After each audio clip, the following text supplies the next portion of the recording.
Your mindset is not broken, it is trained. That single distinction changes everything. Because when you believe something is broken, you search for motivation, inspiration, or a dramatic breakthrough to fix it. You wait for a moment when you finally feel ready. But when something is trained, the solution is different. You don't wait. You retrain. Most people misunderstand mindset. They think it's a personality trait, something you either have or you don't. They believe discipline, confidence, focus, and consistency belong to a special group of people. People who wake up early, stay driven, and never seem to fall off track. That belief is comforting because it explains failure without demanding responsibility. But it's also the reason change never lasts. Your brain does not run on personality. It runs on patterns. Every day your mind is being trained by what you repeat, what you avoid, what you tolerate, what you delay. It learns not from your goals, but from your behavior. Over time, those behaviors harden into automatic responses. And once something becomes automatic, it feels like identity. It feels like, this is just who I am.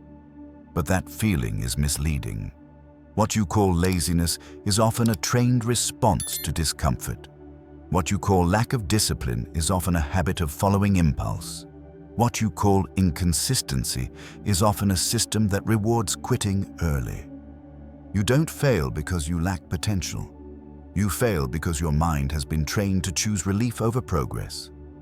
This is why motivation keeps letting you down. Motivation is an emotional spike. It shows up when something feels new, exciting, or urgent. But your brain is designed to conserve energy, not chase inspiration. Once the novelty fades, motivation disappears, and the old program takes control again. This is not weakness. It is biology. And unless you understand this, you will keep fighting yourself. This audiobook is not here to hype you up for a day. It is here to explain why knowing what to do has never been enough, and how to change the system that decides whether you actually do it. Because mindset is not about thinking differently. It's about training differently. Winning every day does not mean constant success or perfect productivity. It means something far more practical. It means you do what you said you would do, even when your emotions disagree. It means your actions are no longer dictated by mood, distraction, or resistance. It means you rebuild trust with yourself, and trust is the foundation of real confidence. When you trust yourself, decisions become simpler. When you trust yourself, procrastination loses its grip. When you trust yourself, consistency stops feeling forced. Most people try to change by adding more pressure. More goals, more rules, more intensity. But pressure does not reprogram the mind. Repetition does. Structure does. Training does. Throughout this audiobook, you will learn how your mind actually works when no one is watching. You will see why small actions matter more than dramatic effort. Why discomfort is not a warning sign, but a training signal.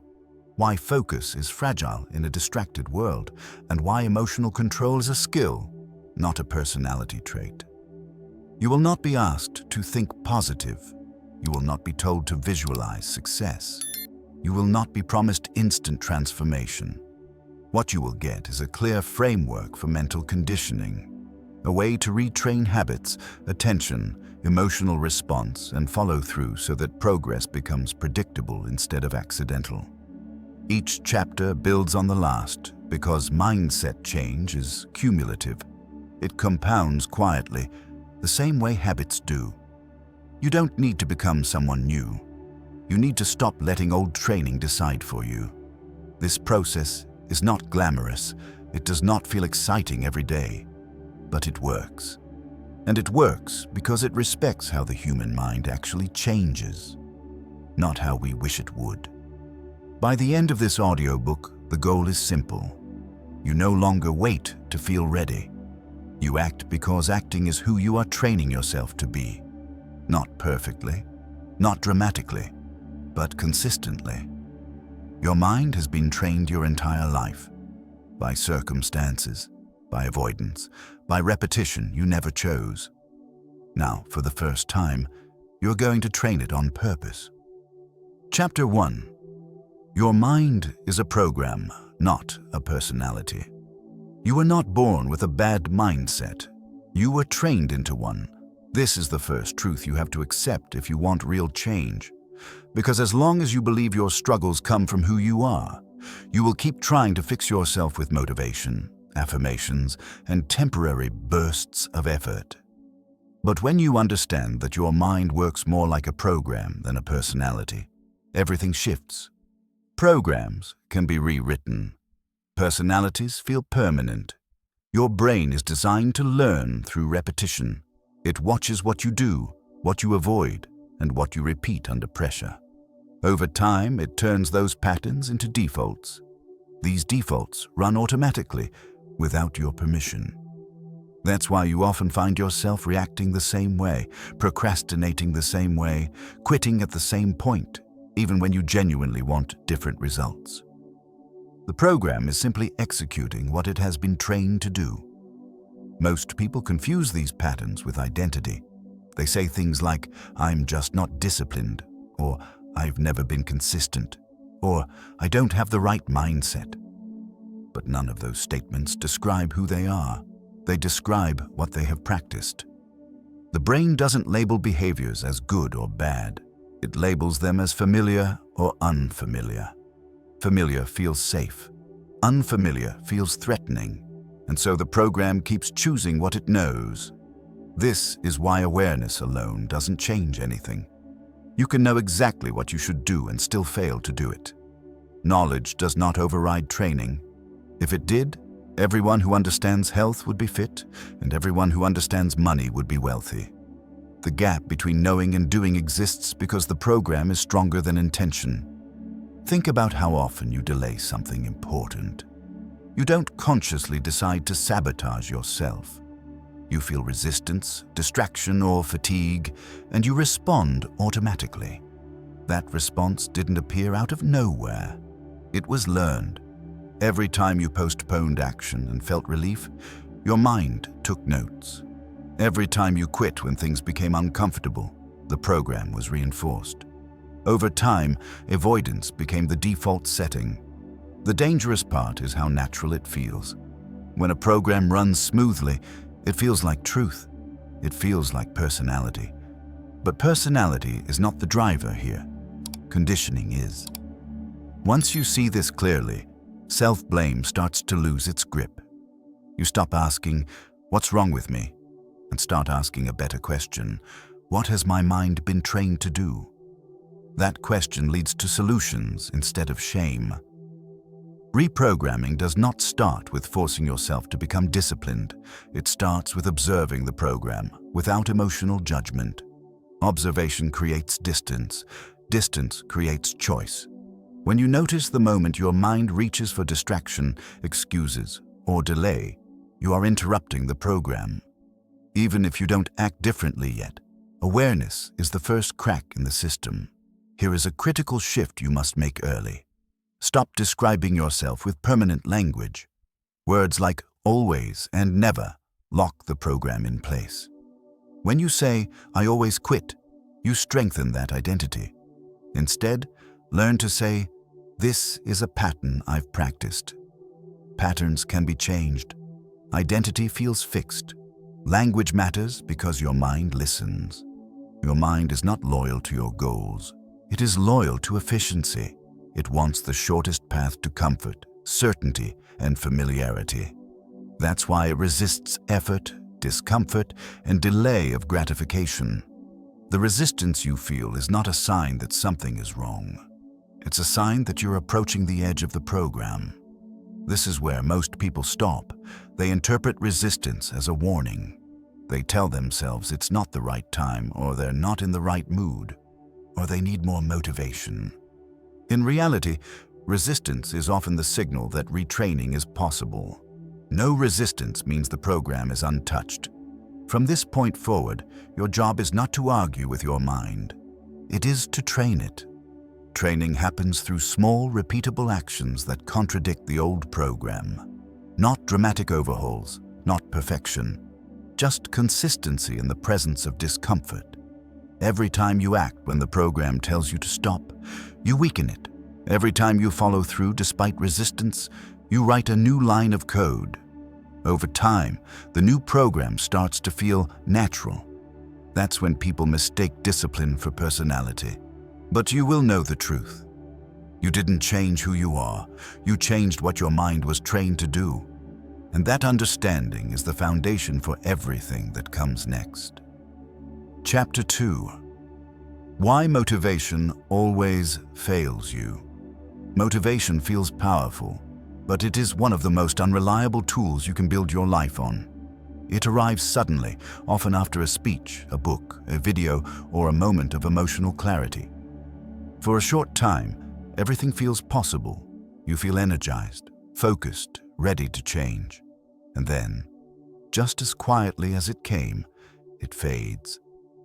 When it disappears, most people assume something is wrong with them. In reality, they made the mistake of trusting an emotion to do the job of a system.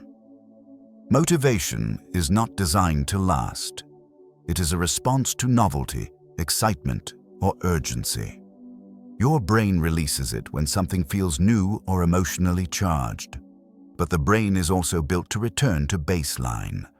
Once the novelty wears off, motivation drops and the program takes over again. This is why so many people start strong and stop suddenly. The fuel they were using was never stable. Discipline, on the other hand, is not a feeling. It is a structure. And structures do not depend on how you feel in the moment. They depend on what is already decided. Most people wait to feel motivated before they act. Trained individuals act first and allow motivation to follow. Action creates feedback. Feedback creates momentum. Momentum creates motivation. The order matters. When you reverse it, you end up stuck in waiting mode, hoping your emotions will cooperate. Your brain is constantly scanning for ways to reduce effort. If it learns that waiting for motivation allows you to delay action without consequence, it will repeat that strategy. Over time, waiting becomes automatic. You start telling yourself you'll act when you're in the right mood, when the timing feels better, or when you have more energy. None of those moments arrive consistently because they were never meant to. This is why relying on motivation slowly erodes self-trust. Each time you postpone action because you don't feel ready, you reinforce the belief that you cannot be trusted without the right emotional state. That belief is far more damaging than a lack of motivation itself. It teaches your mind that your word is conditional. The most dangerous myth about discipline is that disciplined people feel more motivated. They don't. They feel the same resistance, boredom, doubt, and fatigue as everyone else. The difference is that they do not negotiate with those feelings. They remove decision-making from the moment. This is where structure becomes essential. Structure turns intention into behavior. It reduces friction. It removes options. When a behavior is scheduled, simplified, and clearly defined, it requires less emotional energy to execute. The brain prefers clarity. Vague goals drain energy because they force constant decisions. Notice how much mental energy is wasted on internal debate. Should I do it now or later? Should I rest or push? Should I start tomorrow? Each question opens the door for the program to choose comfort. Structure closes that door. Motivation-based systems collapse under stress. The moment life becomes inconvenient, emotional fuel runs out. Structure-based systems survive chaos because they do not require enthusiasm. They only require follow-through. This does not mean forcing yourself into extreme routines or rigid schedules. It means designing your environment so the right action is the easiest one to take. When your phone is always within reach, distraction wins. When your task is clearly defined and prepared in advance, action becomes simpler. Your environment trains you constantly, whether you are aware of it or not. One of the most effective ways to break dependence on motivation is to act immediately when resistance appears. Not dramatically, not for hours, even for a few minutes. This teaches your brain a new rule. Action does not require emotional permission. Over time, resistance loses its authority. There will be days when motivation shows up. Enjoy them, use them, but do not depend on them. Build systems that function on low energy, low mood, and low excitement. That is where real consistency is born. When you stop waiting to feel motivated, something unexpected happens. You feel calmer, lighter, less pressured. Action becomes a routine instead of a performance. You stop chasing emotional highs and start building reliability. Motivation is a spark. Structure is the engine. If you want to win every day, stop asking how to feel better and start asking how to make action unavoidable. Chapter 3. The hidden scripts running your life. Most of what controls your behavior never announces itself. It doesn't shout commands or give clear instructions. It whispers, quiet, familiar phrases that feel like your own thoughts. By the time you notice them, they already sound true. These are the hidden scripts running your life, and they shape your decisions far more than motivation or willpower ever could. A script is a repeated internal message that guides behavior automatically. It forms early, often in moments of stress, failure, or emotional intensity. Your mind links an experience with a conclusion, then stores that conclusion for future use. Over time, the script stops feeling like a thought and starts feeling like reality. You might recognize some of them. This won't really matter. I work better under pressure. I'll start tomorrow. This is just how I am. None of these scripts are facts. They are learned shortcuts. The brain uses them to save energy and avoid discomfort. When a similar situation appears, the script activates and tells you what to do before you consciously decide anything. That's why you can promise yourself change in the morning and still repeat the same patterns by night. The danger of scripts is not that they exist. The danger is that you believe them without question. The mind is very good at explaining itself. Once a script fires, your brain supplies reasons to justify it. These reasons feel logical, but they are often just rationalizations layered on top of an automatic response. This is why self-control feels exhausting when you rely on willpower alone. You are trying to fight a rehearsed script with raw effort. The script has been practiced hundreds of times. Willpower is new and inconsistent. Without intervention, the older program usually wins. Many scripts were formed to protect you at some point. Avoiding discomfort, minimizing effort, and seeking relief made sense in earlier stages of life. But protection can turn into limitation. A script that once helped you cope can later prevent growth. The mind does not update these rules on its own. It keeps running them until they are challenged. One of the most powerful scripts to identify is the identity script. This is the story you tell yourself about who you are. Statements like, "I'm not disciplined," or "I always mess this up," seem harmless, but they act as commands. The brain hears them as instructions and aligns behavior accordingly. When identity becomes fixed, change feels like betrayal instead of progress. Reprogramming begins with listening, not forcing. You cannot change a script you refuse to hear. Start noticing the phrases that appear right before you avoid action, right before you reach for distraction, right before you quit. Those moments are not random, they are entry points into the program. When you hear a script, do not argue with it. Argument creates resistance. Instead, label it. Naming the script creates separation. This is the avoidance script. This is the delay script. This is the self-doubt script. Once labeled, it loses some of its authority. You are no longer inside it, you are observing it. Next comes interruption. You do not need to replace the script with a positive one. Forced positivity often backfires. Instead, interrupt it with a neutral truth. A simple statement like, "I can act even if this thought is here," is enough. The goal is not to eliminate the script, but to stop obeying it automatically. Over time, obedience weakens the script. Disobedience rewires it. This is where repetition matters more than intensity. Each time you act despite the script, you send new data to the brain. The brain learns through evidence, not intention. When it sees that action did not lead to danger, it slowly updates the program. The script becomes quieter, less convincing, less urgent. Many people wait for the script to disappear before acting. That moment rarely comes. The script fades only after consistent disobedience. You move first. The mind adjusts later. Pay close attention to the script that appears when progress begins.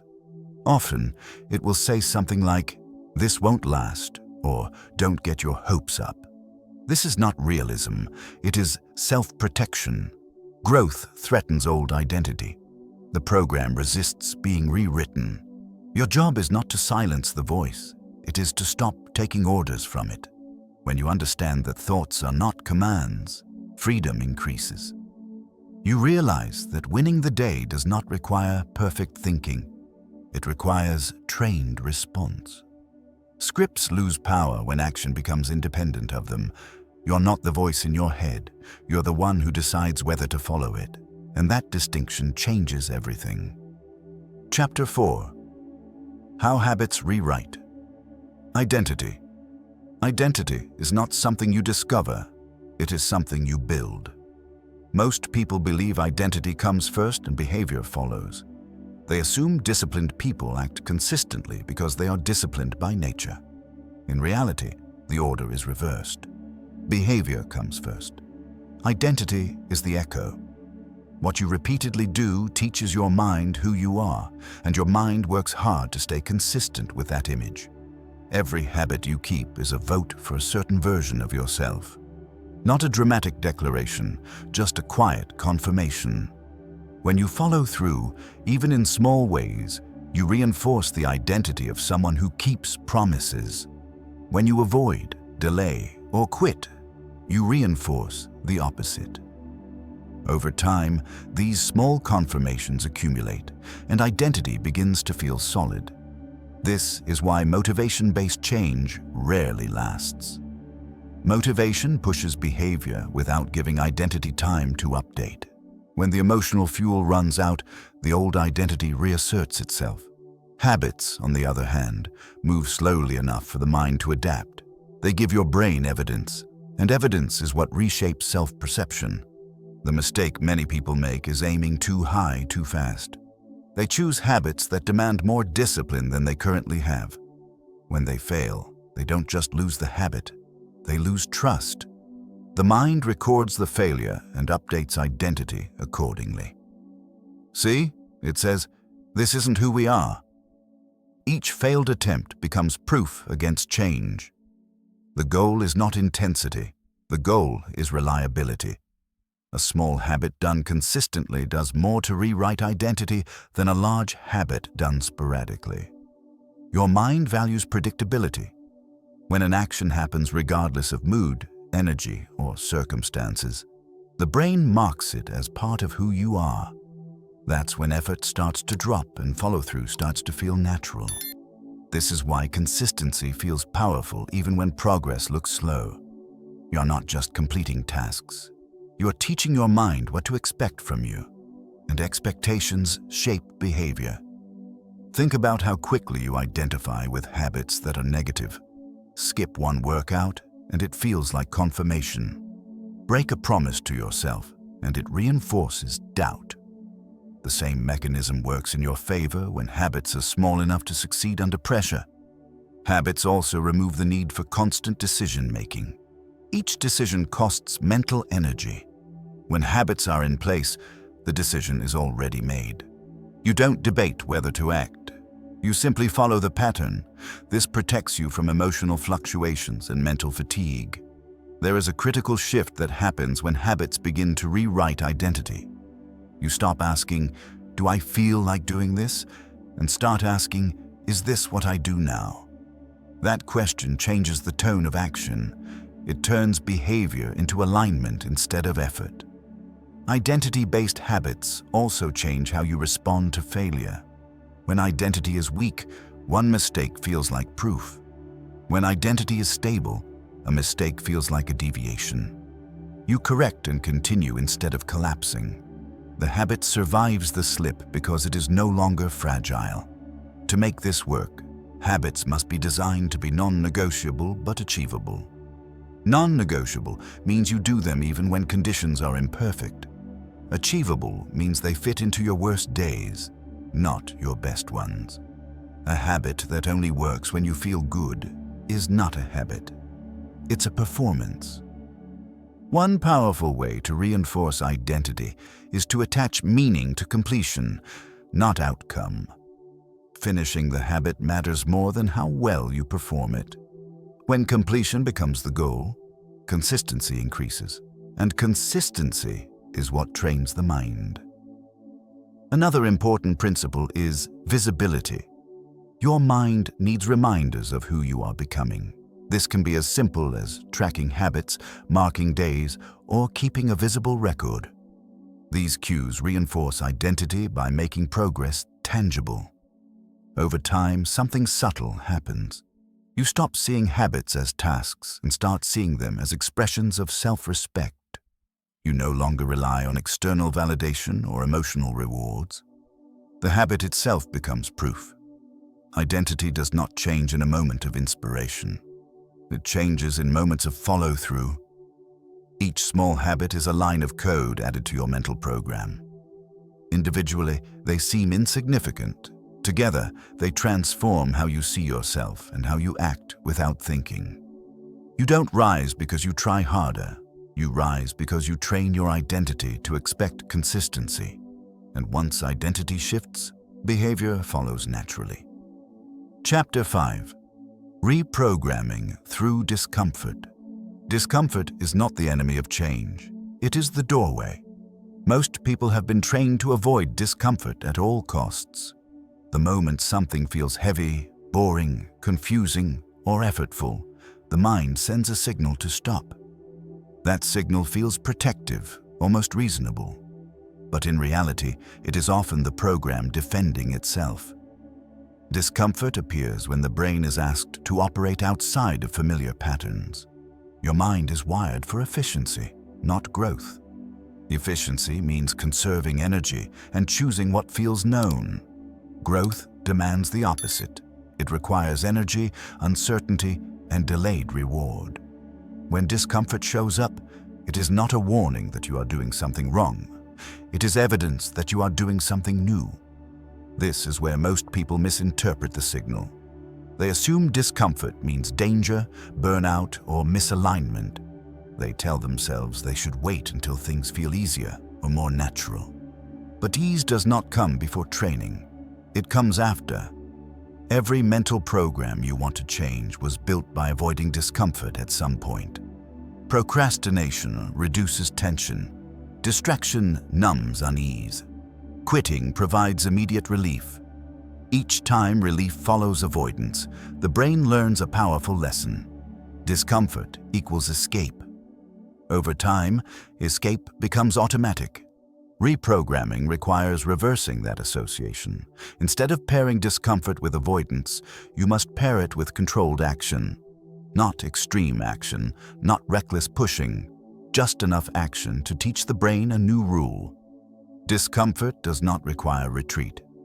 This is why dramatic bursts of effort often fail. They flood the system and confirm the program's fear.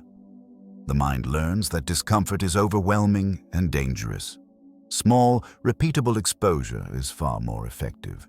It creates familiarity. Familiarity reduces threat. Think of discomfort as a training signal rather than a problem. In physical training, soreness indicates adaptation. In mental training, resistance plays the same role. The presence of resistance does not mean stop. It means adjust and continue. One of the most important skills you can develop is the ability to stay present with mild discomfort without immediately reacting. That pause is where reprogramming happens. When you feel the urge to check your phone, delay a task, or abandon effort, notice the sensation instead of escaping it. Label it, breathe, then act anyway, even briefly. The action does not need to be impressive. 5 minutes of focused effort is enough to disrupt the old program. What matters is the sequence. Discomfort appears. You stay. You act. Relief comes after action, not avoidance. That sequence rewires the brain. Over time, the brain begins to expect a different outcome. Discomfort loses its urgency. It becomes information instead of a command. This is how emotional control and discipline are built from the inside, not forced from the outside. It is important to understand that discomfort does not disappear entirely. Even highly disciplined individuals feel resistance. The difference is that resistance no longer dictates behavior. It becomes background noise instead of a steering wheel. Many people wait to feel confident before they face discomfort. Confidence is the result of exposure, not the prerequisite. Each time you act despite resistance, you accumulate evidence that you can handle it. That evidence becomes confidence. There is also a deeper layer to discomfort that often goes unnoticed. Growth threatens identity. When you act differently, you challenge the story you have been telling yourself. That creates psychological friction.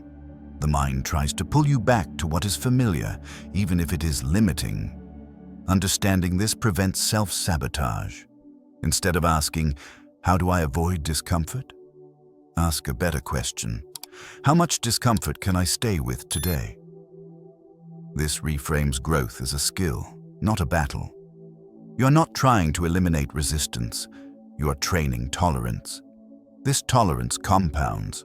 What felt impossible at first becomes manageable. What felt heavy becomes routine. Eventually, what once triggered avoidance becomes part of your identity, not because you forced yourself, but because you stayed long enough for the program to update. Discomfort is not a sign you are failing. It is a sign the old program is losing control. When you learn to move toward discomfort with intention and restraint, you unlock a level of consistency that motivation can never provide. And from that point on, progress stops depending on how you feel and starts depending on how you train. Chapter 6. Training focus in a distracted world. Focus is no longer a personal trait. It is a survival skill. You are living in an environment designed to fracture attention. Notifications, endless content, constant availability, and artificial urgency all compete for your focus every second of the day. This is not accidental. Your attention has become a commodity, and the more fragmented it is, the easier it is to control. Most people blame themselves for their lack of focus. They assume they are weak, lazy, or mentally undisciplined. But focus does not disappear on its own. It erodes when it is left unprotected.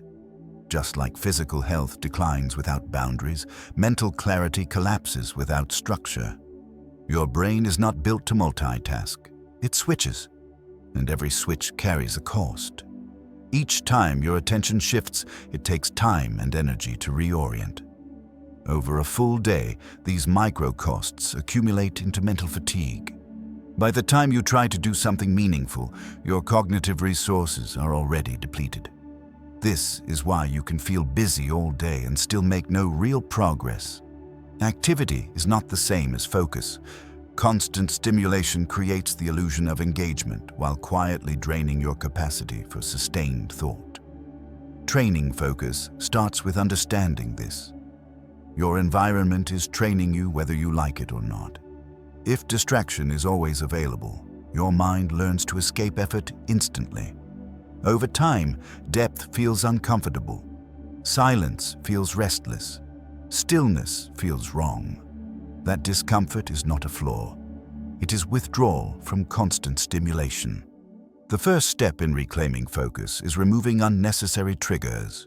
not through extreme digital detoxes, but through deliberate design. The mind follows the path of least resistance. If distraction is easier than focus, distraction will win. You don't need more willpower. You need fewer temptations. One of the most effective focus training tools is the concept of a protected window. This is a block of time where only one task exists. No multitasking, no checking, no switching. The length of the window matters less than its consistency. Even short windows, practiced daily, retrain the brain to stay. At first, resistance will appear quickly. The urge to check, scroll, or switch tasks will feel intense. This is not because you are incapable of focus. It is because your mind has been trained to avoid sustained effort. When you stay with the task despite that urge, you are rewiring attention. Focus is not about forcing concentration. It is about removing exits. Another critical element of focus is clarity. Vague tasks destroy attention. When the brain does not know what done looks like, it searches for escape. Clear, specific tasks anchor attention. Before you begin, define exactly what you will work on and for how long. This reduces internal negotiation. Mental energy is also influenced by timing. Focus is easier when decisions are minimized. Starting the day with clear priorities preserves cognitive resources. Ending the day with preparation reduces friction the next morning. Focus is supported by planning, not spontaneity. Many people underestimate the role of rest in focus. Rest is not indulgence, it is maintenance. Without deliberate pauses, attention degrades. Short breaks between focused sessions prevent overload and extend endurance. The key is intentional rest, not mindless stimulation. Scrolling does not restore focus. It drains it further. Over time, something changes. As focus becomes a practiced skill, distraction loses its grip. The urge to escape becomes quieter. You begin to experience a deeper form of satisfaction that comes from immersion. This is not excitement, it is stability. And stability is what allows long-term progress. It is important to remember that focus is not required at all times. Trying to be constantly focused leads to burnout. Focus is a tool to be used deliberately. When it is time to engage deeply, you engage. When it is time to rest, you rest fully. This rhythm preserves mental strength. Training focus is not about becoming rigid or disconnected. It is about reclaiming agency over where your mind goes. In a world that profits from your distraction, focus becomes an act of self-respect. When you protect your attention, you protect your future. And when focus becomes trained, progress stops being accidental and starts being inevitable. Chapter 7. Emotional control is a trainable skill. Emotions are not the problem. Untrained reactions are. Most people believe emotional control means suppressing feelings or becoming cold and detached. That belief creates resistance to the very skill that would free them. True emotional control is not about eliminating emotion. It is about removing emotion from the driver's seat. Your emotions are signals. They provide information about your internal state and your environment. But signals are not commands. When emotion dictates behavior automatically, reaction replaces choice. Over time, this pattern erodes consistency, damages relationships, and weakens self-trust. Reaction feels fast and justified. Response feels slower and deliberate. The difference between the two is not personality, it is training. Every emotional reaction you repeat becomes easier. The brain wires the fastest path. If anger leads to outbursts, the pathway strengthens. If stress leads to avoidance, rockstar sampling, the pathway solidifies. Emotional habits are no different from behavioral ones. They are learned through repetition. The most common emotional trap is the belief that you must act immediately when you feel something strongly. Urgency is often an illusion. The body reacts faster than the mind can assess. Without training, behavior follows the surge. With training, you create space. That space is where control lives. The ability to pause, even briefly, interrupts the emotional program. A few seconds of delay allow the rational part of the brain to engage. This is not about denying emotion. It is about choosing when and how to express it. Many people wait for emotions to calm down before they act. This gives emotions power. Instead, learn to act in alignment with your values while emotions are present. Over time, emotions learn that they do not control behavior, they adapt. This process begins with awareness of physical sensations. Emotions first appear in the body: tightness in the chest, heat in the face, shallow breathing. These signals arrive before the story in your head. When you notice them early, you gain leverage. Next comes labeling. Naming the emotion reduces its intensity. It shifts activity from the emotional centers of the brain to the cognitive centers. Simply identifying what you are feeling creates distance. You are no longer inside the emotion. You are observing it. The third step is deliberate delay. This does not mean waiting until you feel better. It means choosing not to act on impulse. Even a short delay changes the outcome. The brain learns that emotion does not require immediate action. Emotional control also depends on energy management. When you are exhausted, hungry, or overwhelmed, emotional reactivity increases. This is not a moral failure. It is a physiological reality. Training emotional control includes caring for the system that supports it. Another critical factor is interpretation. The same event can trigger different emotional responses depending on the story you tell yourself. If you interpret stress as threat, your body reacts defensively. If you interpret it as challenge, the response changes. This does not mean lying to yourself. It means choosing a framing that supports effective action. One of the most powerful shifts is moving from emotional justification to emotional responsibility. Justification asks, given how I feel, what can I do? Responsibility asks, regardless of how I feel, what is the right action? This shift restores agency. Emotional training is not about becoming emotionless. It is about becoming predictable to yourself. When your behavior aligns with your principles, even under pressure, emotional stability follows. Trust grows. Identity strengthens. There will be moments when emotion overwhelms you. Training does not eliminate difficulty. It shortens recovery time. Instead of spiraling for hours or days, you regain composure faster. This resilience compounds over time. As emotional control improves, something subtle changes. You stop fearing your emotions. You no longer need to avoid situations that trigger discomfort. You trust your ability to handle internal states without losing direction. This freedom is powerful.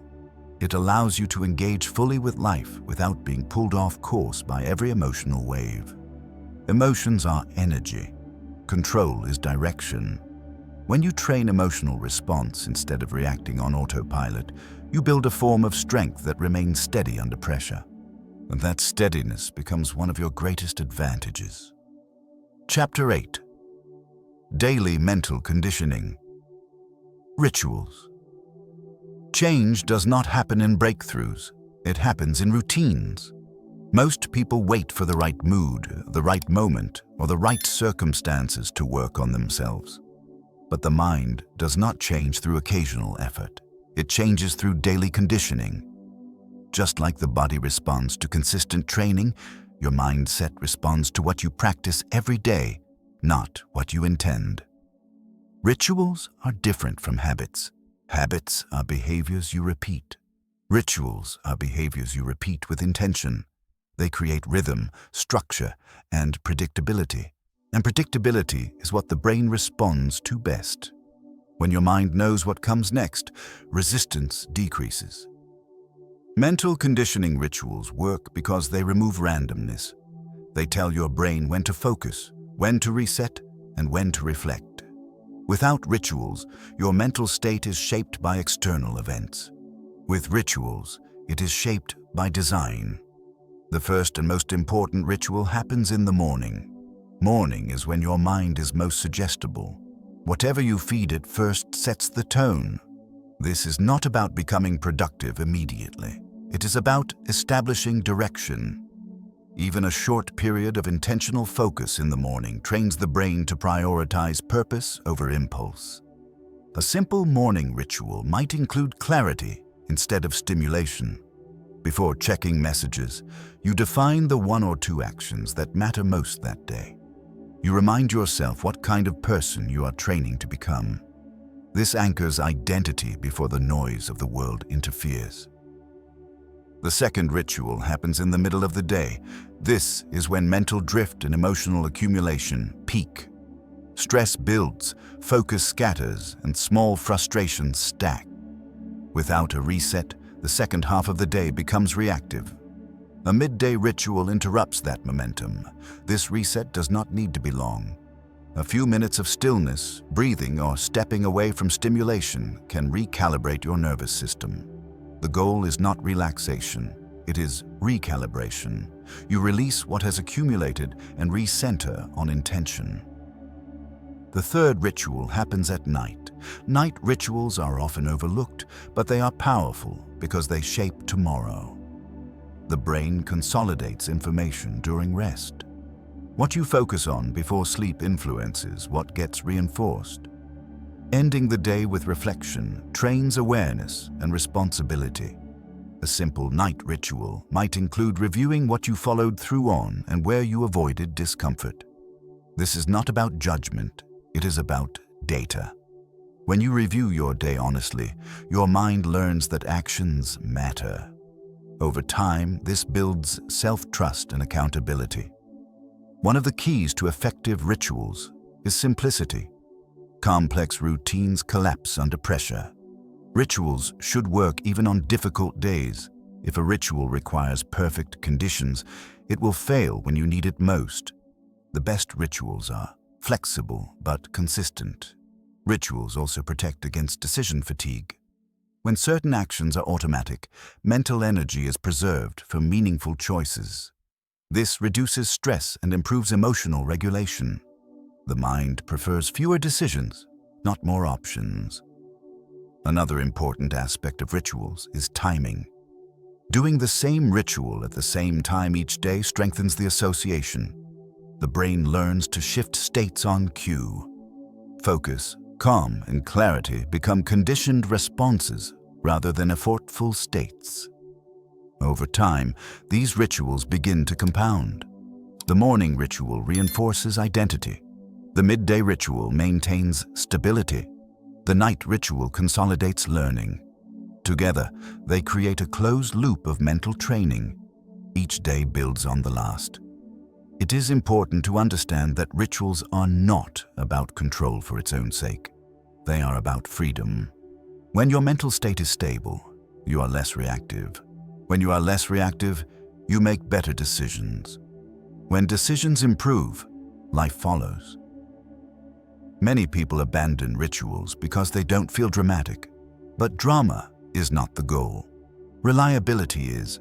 Mental conditioning is quiet. It happens beneath the surface, but its effects show up everywhere. When you commit to daily mental conditioning, you stop depending on circumstances to feel grounded. You carry structure with you. This makes consistency possible even when life is unpredictable. You don't need perfect days.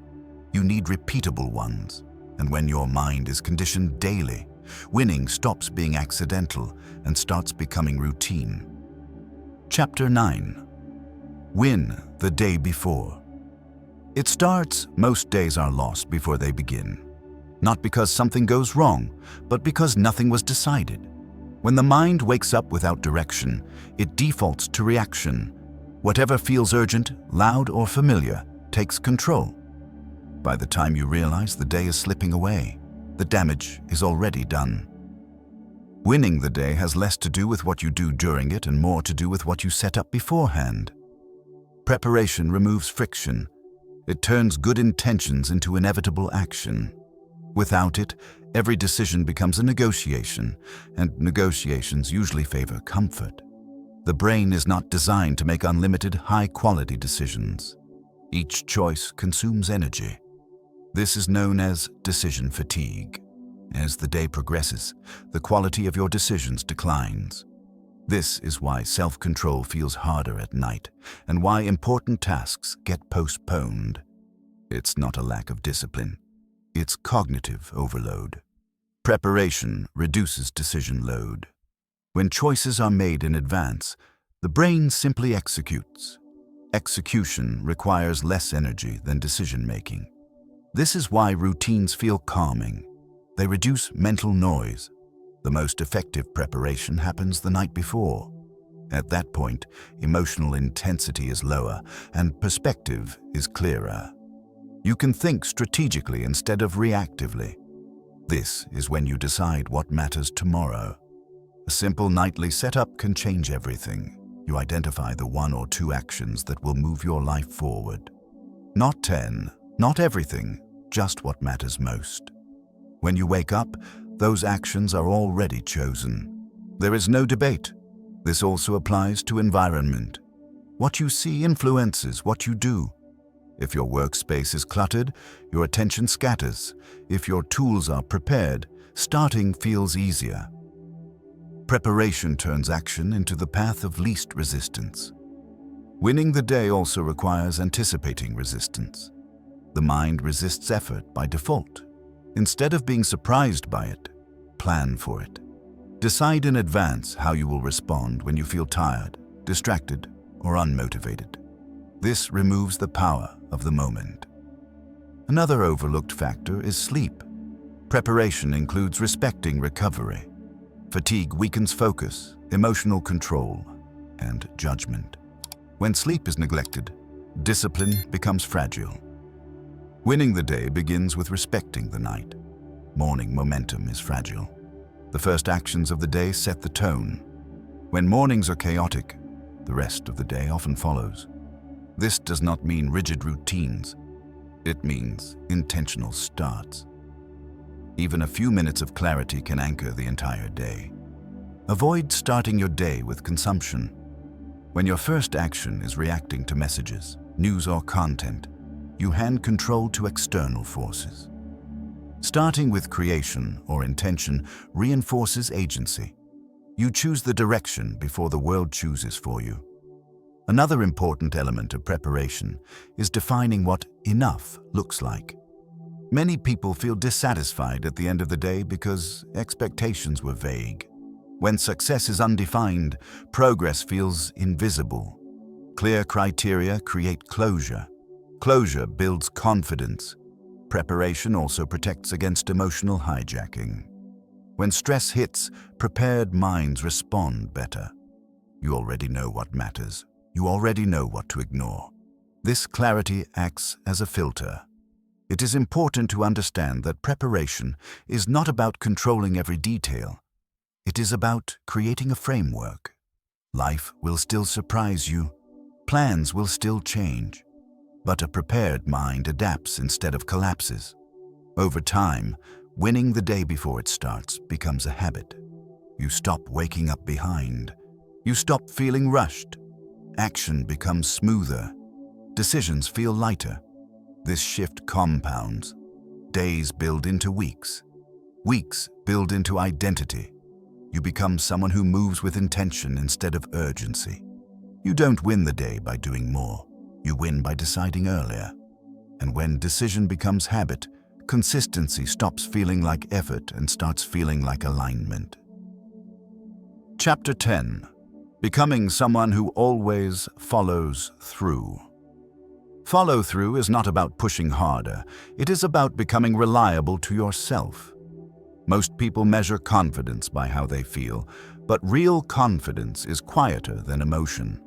It comes from a simple internal question that no longer needs to be asked. Can I trust myself to do what I said I would do? When the answer is yes, hesitation fades. When the answer is uncertain, everything feels heavier. Follow-through is the bridge between intention and identity. Each time you complete what you commit to, you reinforce a self-image of reliability. Each time you don't, doubt grows. Over time, this internal ledger shapes how you approach challenges. You either step forward with trust or pull back with caution. Many people chase motivation to improve follow-through. But motivation is not what keeps you going when things get dull or difficult. What matters is the relationship you have with your own word. When your word matters to you, action follows more naturally. One of the biggest reasons people struggle with follow-through is overcommitment. They promise more than their current system can support. When those promises break, identity takes the hit.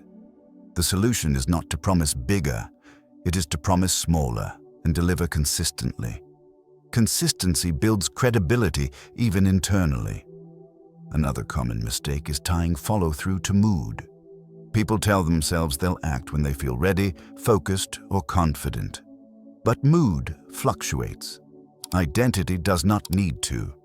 When action is based on identity rather than emotion, reliability increases. Becoming someone who follows through means redefining success.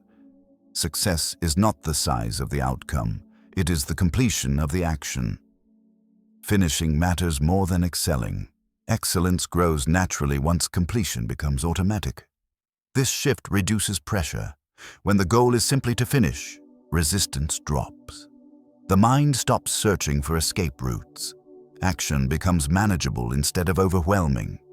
Follow-through also requires forgiveness, not the kind that excuses avoidance, but the kind that prevents collapse after a miss.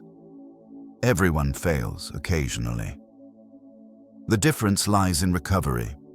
When a missed commitment becomes a reason to quit, the program reinforces failure. When it becomes a signal to reset, growth continues. A powerful practice is the rule of daily completion. Each day, choose one meaningful task that must be finished regardless of circumstances. Not perfectly, just completely. This trains your mind to associate the day with closure. Closure builds trust. Over time, your self-image begins to shift. You stop seeing yourself as someone who tries and start seeing yourself as someone who finishes. That identity quietly influences every area of life. You approach conversations differently. You approach goals differently. You approach discomfort differently. Another key element is removing negotiation. The moment you start debating whether to act, the program regains control. Decided actions require less energy than debated ones. When something is non-negotiable, follow-through becomes simpler. Follow-through thrives in environments designed for success. Reduce friction. Prepare tools. Limit distractions. These adjustments are not shortcuts. They are respect for how the mind works. As reliability increases, so does calm. You no longer carry the weight of unfinished intentions. Mental clutter clears. Focus sharpens. Emotional stability improves. You trust yourself, and that trust becomes a source of strength. The goal is not to become rigid or obsessive. It is to become aligned. When actions match intentions, life feels coherent. Energy stops leaking through indecision and inconsistency. Following through is not about force, it is about identity. When you train yourself to complete what you commit to, you remove the need for constant self-motivation. Action becomes part of who you are, not something you struggle to access. And once that happens, winning every day stops being an effort. It becomes your default. Training the mind that wins every day. Winning is not a moment, it is a pattern. Most people spend their lives waiting for a breakthrough that will finally change them. They hope for clarity, motivation, or the perfect set of circumstances. But real change does not arrive dramatically. It arrives quietly, through repetition. By the time it shows on the outside, it has already been happening for a long time on the inside. Throughout this audiobook, one truth has been repeated in different forms. Your mind is not broken. It is trained. Everything you struggle with today was learned through experience, repetition, and reinforcement. And because it was learned, it can be unlearned and retrained. You do not need a new personality. You do not need more motivation. You do not need to become someone else. You need to train differently. When you understand this, self-blame begins to fade.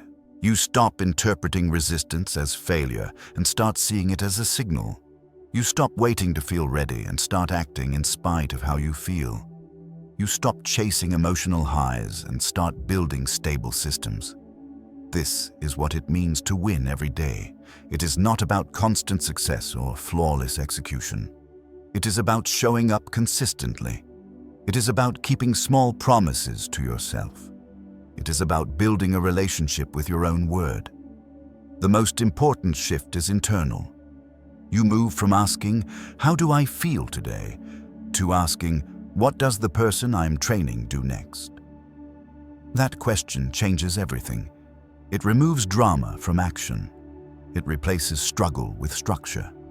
You have learned that habits rewrite identity, that discomfort is a training signal, that focus must be protected, and that emotional control is a skill. You have seen how preparation reduces friction and how follow-through builds trust. None of these ideas work in isolation. Together, they form a system. Systems create consistency. Consistency creates identity. Identity creates outcomes. This is why lasting change feels boring from the outside. There is no rush, no constant excitement, just steady progress. But inside, something powerful is happening. You're becoming predictable to yourself, and predictability is freedom. When you trust yourself, life simplifies. Decisions become lighter. Confidence stops being something you chase and becomes something you carry. You're no longer negotiating with your own mind, you're directing it. There will still be hard days. There will still be moments of doubt, fatigue, and resistance. Training does not remove difficulty. It reduces the time you spend stuck inside it. You recover faster, you reset quicker, you continue. This is where most people underestimate themselves. They think strength looks like never struggling. In reality, strength looks like continuing anyway. Quietly, repeatedly, without needing applause. If you take nothing else from this audiobook, take this. Your future is built by what you practice, not what you intend. Intention is easy. Practice is decisive. The mind learns from what you do, not what you plan. Start small. Stay consistent. Respect the process. Choose one habit you will not break. Choose one moment each day where you act despite resistance. Choose one promise you will keep no matter what. These choices seem insignificant in isolation, but together they change the direction of your life. 7 days of intentional training will begin to shift your self-image. 30 days will change your confidence. 90 days will redefine who you believe you are. This is not because you forced yourself. It is because you trained yourself. You don't win because you feel motivated.